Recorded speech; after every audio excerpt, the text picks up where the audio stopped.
할렐루야.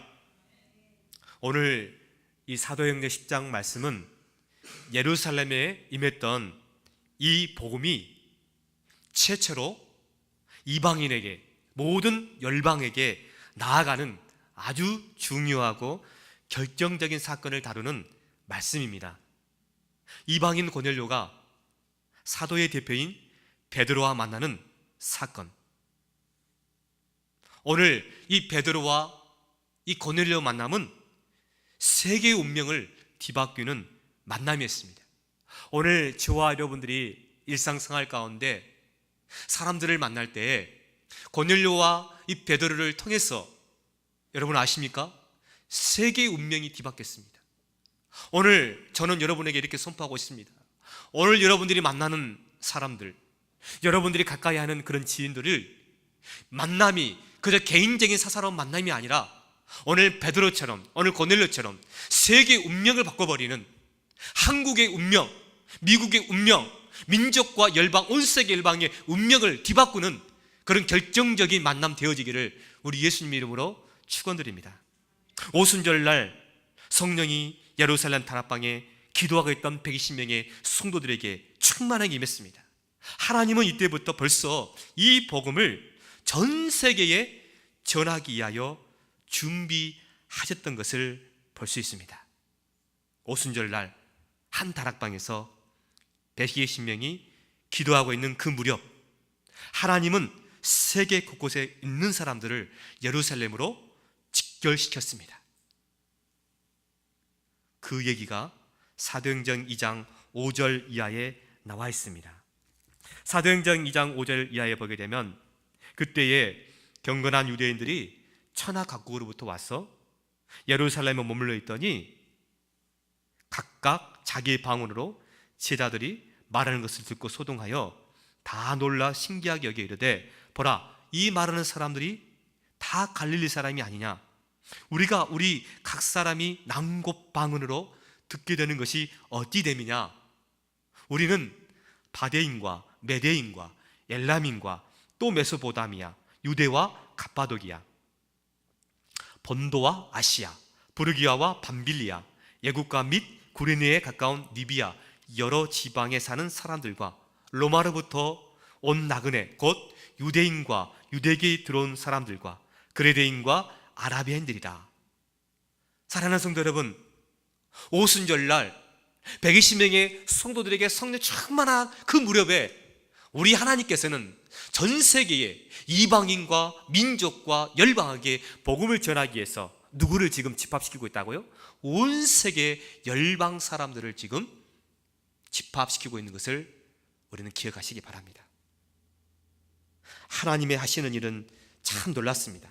하나님은 기가 막히게 시간과 공간을 잘 활용합니다. 아무 때나 일하는 게 아닙니다. 하나님은 아무 때나 일하는 게 아니에요. 일할 때가 있습니다. 이 때를 놓치면 안 됩니다. 그때 하나님은 바람이 불기도 하게 하고요, 불이 하늘에서 떨어지기도 하게 하고요, 메뚜기를 몰아오기도 하고요, 만나와 메추라기를 먹이시기도 하고요, 요단강가가 갈라지기도 하고요, 홍해바다가 갈라지기도 하게 하고요, 사람을 모으기도 하고 역사를 바꾸기도 하는 것입니다. 하늘영광교회가 지금이 바로 은혜 받을 만한 때요, 저와 여러분이 은혜 받을 만한 때인 것을 믿으시기 바랍니다.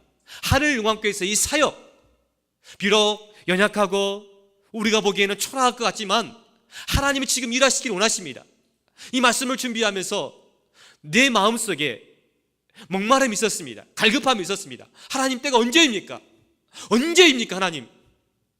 하나님은 때는 기가 막히게 바람이 불기 시작했고 하늘에서 성령의 불이 떨어지기 시작했고 남극방언을 통해서 그들이, 수많은 사람들이 오늘 이 말씀의 이 2장 5절 이하에 보게 되면은 지중해 연안에 모든 세계 나라 사람들이 지금 다 그 오순절날 성령 충만한 그 무렵에 하나님께서는 지금 뭐예요? 지금 다 집합시키고 있는 것입니다. 마치 노아의 방주 시대 때에 노아가 7일 만에 너는 정결한 짐승을 담수 다 방주 안에 들어보내라 했을 때 어떻게 노아가 혼자 다 그 일을 했겠습니까? 하나님께서는 방주 안으로 이 호랑이들을, 사자들을, 코끼리들을 다 어떻게 하는 거예요? 몰아넣는 거예요. 하나님의 때가 있는 거예요. 그리고 하나님의 때가 되면 반드시 하늘의 문이 열리고 기쁨의 샘들이 터져서 물의 심판이 있는 것입니다. 오늘 저와 여러분이 지금이 바로 하늘 영광교회에서 복음의 사명을 감당할 때라는 사실을, 이 때를 놓치면 절대 안 됩니다. 오순절 날 예루살렘에 모여있던 사람에게 성령이 강력하게 임했습니다. 120명의 성도들은 문을 박차고 밖으로 튀어나갔습니다. 그리고 각국 사람들이 알아들을 수 있도록 반응으로 말하기를 시작합니다. 예수를 전하기 시작합니다. 이렇게 산발적으로 역사하던 복음이 오늘 사도행전 10장에 보게 되면 고넬료라고 하는 한 사람을 통하여 본격적으로 문을 열게 되는 것을 보게 됩니다. 세계를 변화시키는데 사용된 한 사람이 있었습니다. 그 사람이 바로 고넬료입니다. 저는 우리 모두가 역사를 바꾸는데 사용되는 고넬료 같은 하나님이 쓰시는 사람, 그 한 사람 되기를 우리 주님의 이름으로 축원드립니다. 하나님은 고넬료라는 사람을 쓰셔서 이방인의 세계에 복음의 문을 열게 하였습니다. 1절을 보시기 바랍니다. 오늘 성경 1절을 보게 되면 가이사랴에 고넬료라는 사람이 있으니 이달리아 부대라는 군대의 백부장이라. 고넬료가 어떤 사람이었습니까? 군인이었습니다. 오늘 성경에 보게 되면은 바로 이 이탈리아 부대, 로마의 이 부대는 바로 연대가 한 600명 정도가 되는데 그 연대의 600명 가운데 100명을 담당하는 이 지휘관, 이 장교, 그 사람이 이 고넬료였습니다. 군인들의 신앙이 참 좋은 것을 우리는 발견하게 됩니다. 저도 제 개인적으로 간직거리가 있다면 제가 군대에 있을 때 참 믿음의 그 장교들, 믿음의 그 직업 군인들, 또 믿음의 형제들을 많이 만났습니다. 그리고 성경에 보게 되면 마태복음 8장과 누가복음 10장에 보게 되면 이 백부장이 하나 나오는데 거기에 보게 되면 하인 하나가 중풍병에 걸린 거예요. 지금도 이 풍에 걸리고 중풍병에 걸리게 되면 어떻게 됩니까? 너무 힘든 거 아닙니까? 그런데 지금으로부터 2000년 전에 중풍병은 말 그대로 난침병이고 불치병이었습니다. 아무도 고칠 수가 없는 것이었습니다. 그런데 이 백부장이 그 자기 하인이 컨페션, 궁일한 마음이 든 거예요.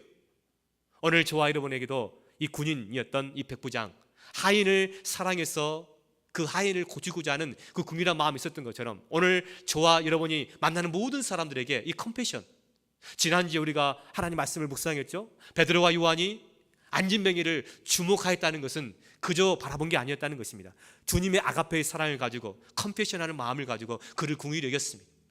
오늘 군인, 고넬료였던 군인, 그리고 오늘 제가 지금 말하고 있는 이 마태복음 8장의 이 백부장, 다 믿음이 좋은 사람들입니다. 그래서 이 마태복음 8장의 이 백부장이 그 하인을 갖다가 고치고 싶어서 예수님께 부탁합니다. 예수님, 내 하인이 지금 너무너무 아픈데 좀 오셔서 좀 고쳐주십시오. 그러니까 예수님 뭐라고 합니까? 그래, 내가 가서 고쳐주겠다. 아니, 그럴 필요 없습니다. 나도 군인이기 때문에 내 수하에 내가 이렇게 하라면 이렇게 하고 저렇게 하라면 저렇게 합니다. 그저 주님 오실 필요 없이 무엇으로? 말씀만 하옵소서. 그러면 내 하인이 낫겠습니다. 할렐루야. 예수님께서는 깜짝 놀란 거예요. 아니, 이스라엘 중에 이만한 믿음을 내가 만나보지 못했는데 어떻게 이방인이었던 이 백부장이 말씀만 하옵소서. 주님, 그러면 내 하인이 낫겠습니다. 우리는 또 한 사람의 군인이었던 백부장을 기억하게 됩니다. 갈보리 선상에서 예수님께서 십자가에서 살을 찢기시고 피를 흘리시고 물을 다 흘려주셨습니다. 주님이 죽은 그 십자가 현장에 백부장이 그랬습니다. 저 사람이야말로 진실로 하나님의 아들이다. 어떻습니까? 백부장이 군인이었던 이들이 참 믿음이 좋은 사람들 아닙니까? 그래서 사도 바울은 디모데후서 2장 3절에 보게 되면 그리스도인들을 무엇과 같다고 표현했냐면요, 경기하는 자, 농부, 그리고 군인 같다고 합니다. 그래서 그 성경에 보게 되면 군인들은 자기 사사로운 감정에 얽매이지 않고 자기를 부르신 일을 기쁘게 한다고 말씀합니다. 마치 군인이 자기 상관들에게 절대 복종하고 부르신 일을 위해서 충성하고 목숨을 바치는 것처럼 우리 크리스천들의 삶, 그리스도인들의 삶이 우리를 불러주신 하나님 앞에 우리가 충성하고 우리 개인적인 사사로운 감정이 아닌 하나님 앞에, 그분 앞에 우리가 모든 것을 맡긴다는 사실을 여러분 기억하시기 바랍니다. 우리가 누구라고요? 우리는 크리스천이면서도 군인이에요. 영적 군인이에요.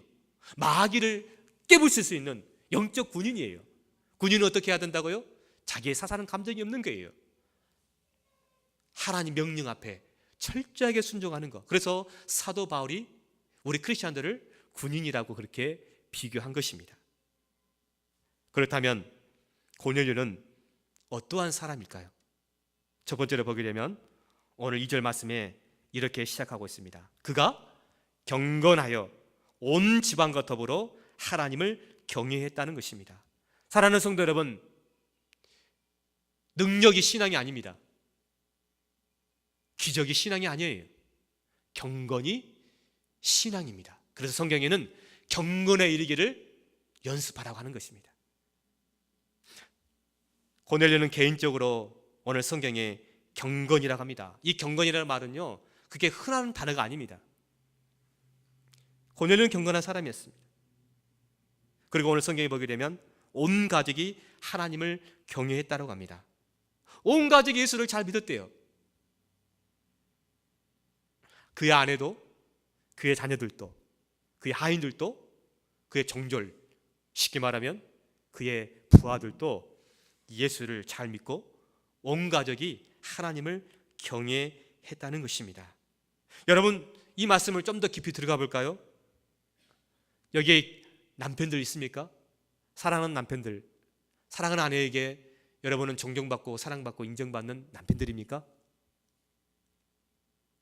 여기에 아버지들 계시죠? 여러분 자녀들에게 사랑과 존경받는 정말 인생의 롤모델을 삼을 만한 그런 아버지들입니까?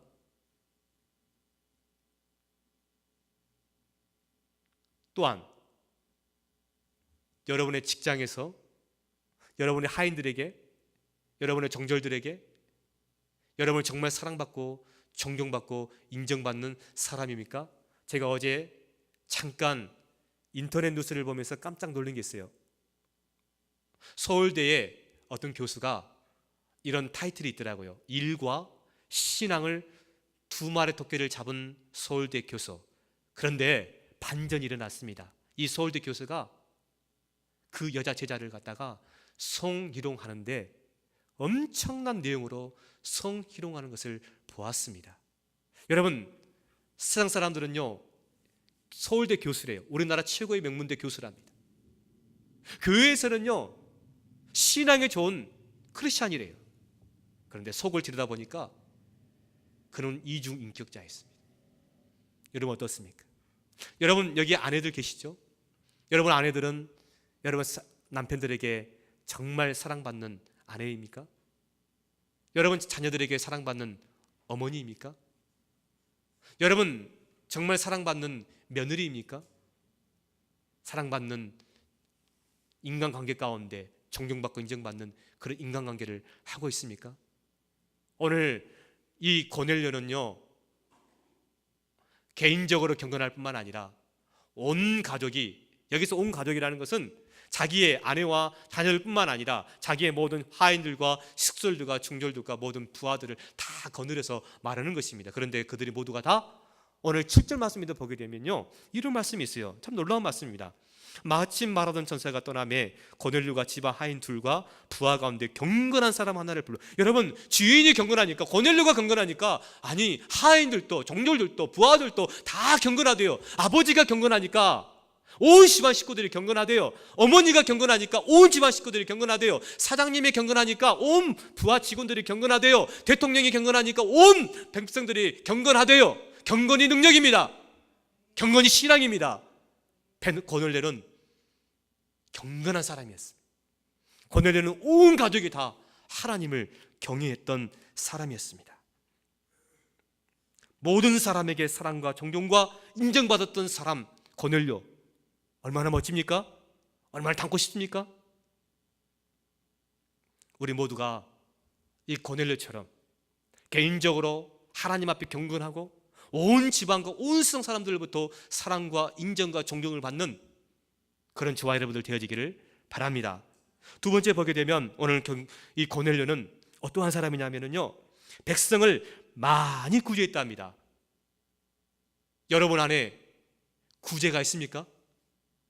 우리 안에 구제가 있어요? 고넬료가 많이 구제했대요. 저는 이 단어를 두 가지로 좀 나누고 있습니다. 구제라는 단어가 얼마나 아름답고 얼마나 참 신실하고 얼마나 멋집니까? 그런데 그 구제가 그 앞에 수식어가 있는데 어떻게 했다고요? 작게 아닙니다. 적당히 아닙니다. 많이 했대요. 한번 생각해 보십시오. 예나 지금이나 저는 군인들을 참 잘 알거든요. 제가 군인은 아니었지만 저도 병장 제대했습니다.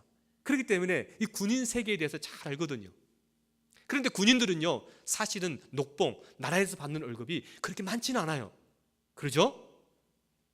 그런데 어떻게 군인이었던 이 고넬료, 어떻게 보면 백부장이기 때문에 계급도 그렇게 높지 않아요. 그런데 왜 성경은 굳이 고넬료가 많이 구제했다고 했을까요? 그의 늘 삶은요, 컴패션한 삶. 우리 한국적인 이 관념에 의하면은 콩항쪽도 나눠 먹는 것이 인지상정인데, 고넬료는 절대로 자기 집안 식구들뿐만 아니라 자기 하인들, 종절뿐만 아니라 밖에 있는 모든 사람들에게, 그래서 오늘 성경 쭉 뒤에 보게 되면요, 이 베드로에게 설교했을 때 이렇게 사람들이 고넬료를 소개합니다. 이 고넬료는 모든 유대인들에게도 존경받는 사람이었다는 것이었습니다. 저와 여러분이 교회 안에서뿐만 아니라 교회 밖에서도 세상 사람들에게 존경받는 그런 사람들입니까? 고넬료는 많이 구제했대요. 오늘 성경 전에 보게 되면요, 이 루다에 이 다비다가 있었습니다. 그 이름을 번역하면은 도르가입니다. 근데 이 다비다는 성경에 보게 되면 선행과 구제가 심히 많았대요. 그런데 이게 웬일입니까? 도르가가 병이 들어서 죽었습니다. 너무 슬펐지 않겠습니까? 그래서 도르가를, 다비다를 너무너무 사랑했고 좋아했던 수많은 가부들이, 특별히 도르가는 다비다의 곁에는 수많은 가부들이 있었어요. 예나 지금이나 성경시대나 지금 시대나 가부들은요, 사회의 약자입니다. 사회에 소외된 사람들입니다. 차별당하는 사람입니다. 그래서 이 도르가가 죽었다는 소식을 듣고 그 시신을 바위 무덤에 두지 아니하고 어디에다가요? 다락방에다가 예쁘게 모셔놓은 겁니다.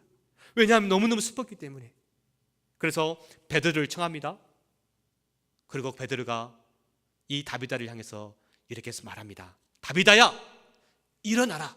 예수님이 너를 낫게 하시니 일어나라. 할렐루야. 은과 금은 내게 없지만 내게 있는 이것, 나사렛 예수 이름으로 일어나라, 걸어라. 안진뱅이가 일어났지 않습니까?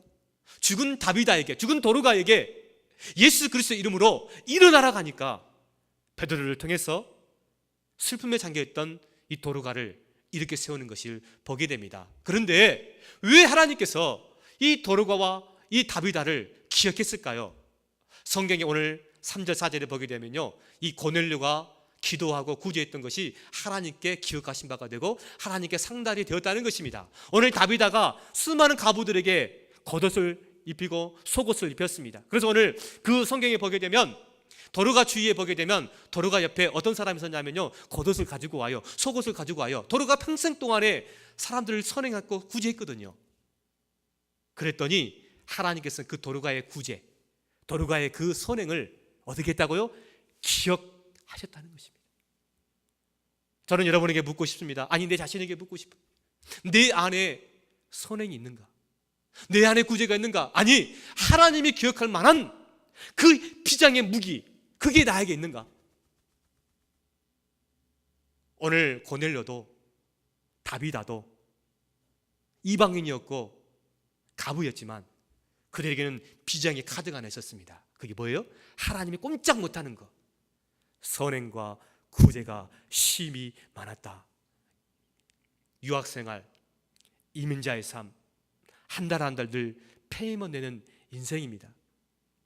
저도 어제는요, 제가 미국 살면서 제 아내에게 처음으로 이런 이야기를 해봤습니다. 여보, 혹시 나 모르게 비자금 가진 거 있어? 나 모르게 비자금 가진 거 있어? 있으면 좀 줘봐. 좀 꿔줘. 내가 갚을 테니까. 제가 한번 그렇게 고백해봤어요. 무슨 말인지 알겠죠? 이민자의 삶 결코 녹록치가 않습니다. 만만치가 않습니다. 그런데 저는 그렇게 물어봤어요. 설교를 준비하면서. 너 차고니 목사야, 너 힘들고 어렵겠지만, 너 힘들고 어렵다 할지라도 네가 정말 더 어려운 사람들을 위해서 너 눈물 흘려봤니? 너 정말 더 어려운 사람들을 위해서 한번 그들에게 쌀을 줘봤니? 물어봤을 때 제가 감히 대답을 못했어요. 사랑하는 성도 여러분, 오늘 이 시간 이후로부터 우리에게도 이 도르가처럼 다비다처럼 죽음을 앞에서도 하나님은 그를 기억해 주셨어요. 무엇을? 선행을, 그의 구제를. 고넬료가 기도했을 때 고넬료의 기도와 구제가 하나님께 상달되었어요. 우리 안에 구제가 있기를 바랍니다. 우리 안에 하나님의 기억하되 수가 있는 이 구제와 선행이 있기를 주님의 이름으로 축원드립니다.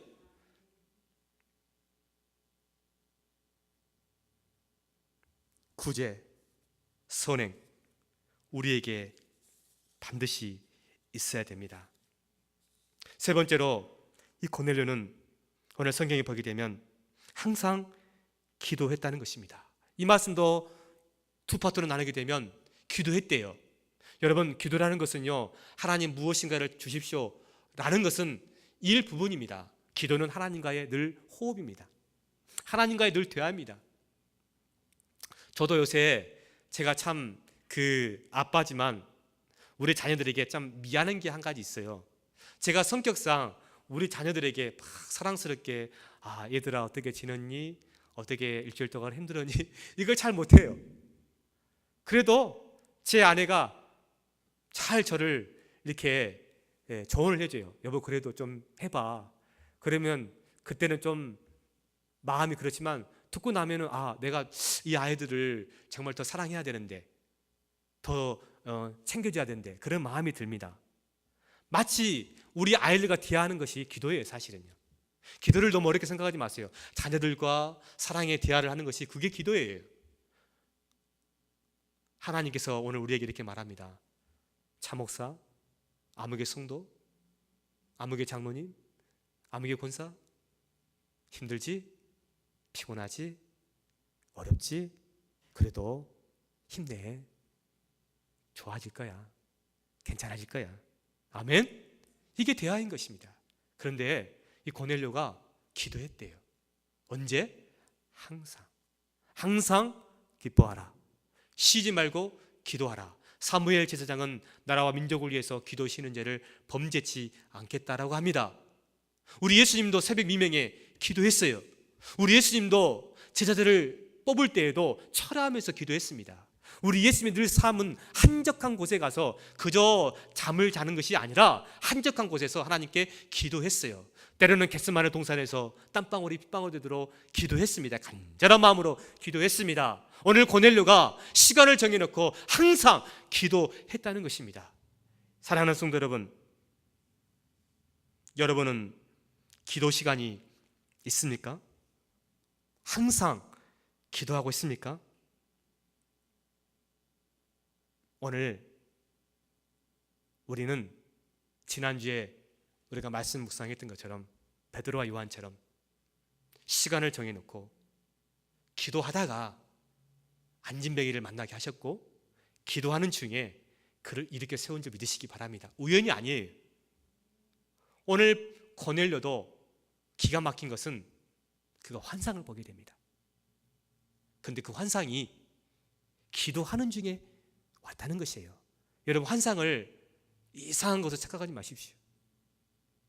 환상은 영어 성경으로 보게 되면 비전이에요. 하나님의 비전. 하나님의 비전을 본 거예요. 무엇을 하다가, 늘 기도하다가. 사랑하는 성도 여러분, 우리가 신앙생활하면서 가장 고통스럽고 가장 어려울 때가 있습니다. 하나님, 내가 한 달 동안 그렇게 간절한 마음으로 기도했는데, 하나님, 내가 울며 통회하며 금식하며 기도했는데 왜 이걸 응답해 주지 않습니까? 1년이 지났습니다. 2년이 지났습니다. 5년이 지났습니다. 10년이 지났습니다. 언제입니까? 하나님, 언제입니까? 우리가 하나님 앞에 기도했는데 하나님이 무응답할 때 우리는 너무나 답답하고 힘들어합니다. 그럼에도 불구하고 기도하다 보면 언제 하나님의 기막힌 때에 바람의 소리가 들리기도 하고 불의 같은 것이 갈라지기도 하고 난국방언이 들리기도 하고 그래서 하나님께 사람을 모으기도 하고 세계에 있는 모든 사람들을 오순절날 그때에 모은 줄 믿으시기 바랍니다. 하나님 때가 있어요. 그때를 기다리며 기대하며 기도할 때 하나님 반드시 역사를 바꾸고 세계를 바꾸고 한국의 운명을, 우리 개인의 운명을, 우리 가정의 운명을, 우리 교회의 운명을 바꾸는 것을 믿으시기 바랍니다. 기도할 때 환상을 보았어요. 그런데 하나님의 속성 가운데 하나는 이런 것입니다. 환상을 봤는데요, 어떤 환상을 봤냐면 베드로를 청에다가 하나님 말씀을 들어라 라는 것입니다. 그리고 이 환상 가운데 보게 되면 정확한 장소와 정확한 사람과 정확한 모든 것이 나오고 있어요. 한번 볼까요? 우리 5절, 6절에 보게 되면 베드로가 환상을 보는데, 고넬료가 환상을 보는데 사람들을 어디로 보내라고요? 요바로 보내래요. 지역이 나오죠? 누구를 청하라고 합니까? 시몬을 청하라고 합니다. 무두장이 시몬의 집에 유숙하니 그 집은 어디에 있다고요? 해변가에 있대. 해변가에. 하나님은 환상을 애매모호하게 우리에게 주시지 않았습니다. 우리가 이상한 것을 보려고 하지 마십시오. 하나님의 비전, 하나님의 메시지, 하나님 환상은 아주 정확한 거예요. 믿으시기 바랍니다. 하나님 환상은 실제적이에요. 아주 구체적이에요. 이게 진짜 하나님의 뜻이에요. 얼마 전에 한국의 홍아무개 전도사가 한국을 팔깍 뒤집어 놨어요. 전쟁이 일어난다, 하나님의 심판이 있을 것이다. 근데 어떻게 됐죠? 그게 다 들통났지 않습니까? 그래서 수많은 목사님들도요, 그 홍 전도사를 초청해서 교회 강사상에 세워서 메시지를 선포하게 했어요. 난리가 났습니다. 마치 1992년도에 다밀성교회 재림 예수를 막 그들이 기대했던 것처럼. 여러분, 환상은요 하나님 비전이라는 사실이에요. 애매모호하게 이상하게 나타나지 않아요. 오늘 성경에 보게 되면 어떻게 환상을 보여줬습니까? 베드로를 청하라. 요바에 가서, 어디에서? 해변가에서. 아주 구체적이고 디테일하게 실제적으로 하나님 우리에게 말씀하고 있습니다. 그런데 하나님의 속성 가운데 더 놀라운 것이 있습니다. 만약에 베드로를 초청했는데 베드로가 나는 모르겠는데 이렇게 하게 되면 어떻게 되죠? 베드로는 가지 않을 거 아닙니까? 근데 늘 환상은 쌍방향이에요. 고넬료에게 보였던 그 환상, 베드로도 기도하는 가운데, 오늘 성경 후에 보게 되면요, 베드로도 기도하는 가운데 환상을 보게 되죠. 그 유명한 보자기가 하늘에서 내리게 되죠. 거기에는 뭐가 있었죠? 각종 들짐승이 있었죠. 그래서 그것을 먹으라 했을 때 나는 레위기서와 신명기서에 있는 이 음식을 나는 절대로 먹을 수가 없습니다. 왜? 더럽기 때문에. 그때 하나님께서 말씀하죠. 3번씩이나 내가 깨끗게 한 것을 왜 네가 더럽다 하느냐, 먹어라. 그리고 그가 하나님의 그 환상을 보고 하나님의 계시를 깨닫는 가운데 그가 고넬료와 베드로가 만남을 갖게 됩니다. 그래서 오늘 사도행전 10장은요, 이 고넬료와 이 베드로의 만남을 통해서 세계의 역사가 바뀌어버리는 놀라운 만남의 역사가 이루어진 것을 보게 됩니다. 사랑하는 성도 여러분, 저는 이 말씀을 준비하면서 고넬료가 이런 사람이라고 했습니다. 고넬료는 개인적으로 경건하고 또 온 가정이 자기 아내와 자기뿐만 아니라 자기에 있는 모든 식솔들, 그리고 자기 수하에 있는 모든 부하들까지 다 예수를 하나님을 경외했다고 했습니다. 그리고 백성들에게도, 유대인들에게도 존경을 받았다고 했습니다. 얼마나 성공한 사람입니까? 얼마나 화려한 사람입니까? 그런데 성경은 오늘 한 가지가 고넬료에게 없었습니다. 그래서 하나님께서는 그 한 가지를 채워주시기 위해서, 그것을 복주시기 위해서 누구를 청한 겁니까? 베드로를 청합니다. 베드로를 청해서 그가 들은 메시지는 무엇이냐면요, 이런 메시지였습니다. 예수가 구세주다. 할렐루야. 예수가 만유의 주다. 예수가 3일 만에 부활하심으로 말미암아 부활의 주가 되었다는 것입니다. 사랑하는 성도 여러분, 고넬료는 지금까지 세례를 받아본 적이 없습니다. 예수님을 메시아로 생각해 본 적이 없습니다. 하나님을 경외할 뿐입니다. 유대인들이 믿던 그 하나님을 경외했던 것이에요. 그리고 오늘 이 복음은, 이 말씀은 이방인을 뛰어넘지 못했어요. 유대인들이 오늘 믿는 하나님이었습니다. 그런데 하나님은 이 사도행전 10장을 통해서 유대인에서 이방인으로, 이스라엘에서 온 세계 열방으로 이 고넬료를 통해서 복음이 퍼져나가기를 원한 것이었습니다. 그리고 고넬료가 부족했던 그 한 가지를 주의 종이었던 베드로를 통해서 예수가 그리스도다, 예수가 주인이시다, 예수가 주님이시다, 이것을 베드로가 고넬료에게 선포했을 때 그는 세례를 받게 되었고, 오순절날 똑같이 역사했던 그 성령의 충만함을 그들이 받게 되었고, 방언을 하게 되었고, 그들이 복음을 전하게 되었다는 것입니다. 사랑하는 성도 여러분, 오늘 말씀을 맺습니다. 하나님께서는 고넬료 한 사람을, 그 개인의 가정을 들어서 복을 주시고 구원도 시켜 주었지만, 하나님의 진정한 목적은 오늘 이 유대 땅에 머물러 있던, 예루살렘에 머물러 있던 이 복음이 이방인이 되고 온 세계 열방에게로 퍼져나가기를 원했는데, 그에게 쓰임받은 사람이 고넬료였다는 이 사실, 오늘 저와 여러분이, 우리 모두가 오늘 이 고넬료처럼 나 한 사람을 통해서 세계 역사를 바꿔버리는, 그래서 땅끝까지 복음이 증거되는 오늘 저와 여러분들 되어지기를 우리 예수님 이름으로 축원드립니다. 지난주에 제가 존경하는 장로님에게 선교 보고 왔습니다. 이 장로님이 1월 달에 3주간 모리타니아라는 저 서아프리카 쪽에 이 이슬람 국가에 복음을 전하러 갔습니다. 근데 그 선교 보고 가운데 제 마음을 울컥하게 하나 있었습니다. 그 모리타니아는 350만 명 가운데 크리스찬의 인구는 한 사람이랍니다. 근데 그 한 사람이 사형 집행을 받아서 이제 얼마 있으면 사형 선고를 받는다는 것입니다. 우리 예수님은, 우리 주님은 오늘 또 한 번도 태어나서 예수를, 복음을 전해보지 못한 그 사람을, 마치 오늘 고넬료를 통해서 유대 땅에 머물렀던, 예루살렘에 머물렀던 그 복음이 하나님은 땅끝까지 선포되기를 원했던 것처럼, 오늘 또 저 모리타니아 같은 이슬람 사람으로 태어나서 예수를 한 번도 들어보지 못하고 지옥 형벌을 당할 수밖에 없는 수많은 안타까운 영혼들, 우리 한 사람을 통해서 오늘 고넬료가 되어서 우리를 통해서 온 세계 열방에 복음이 확산되고 전파되는 그 역사가 우리 모두가 되기를 우리 예수님 이름으로 축원드립니다. 기도하겠습니다.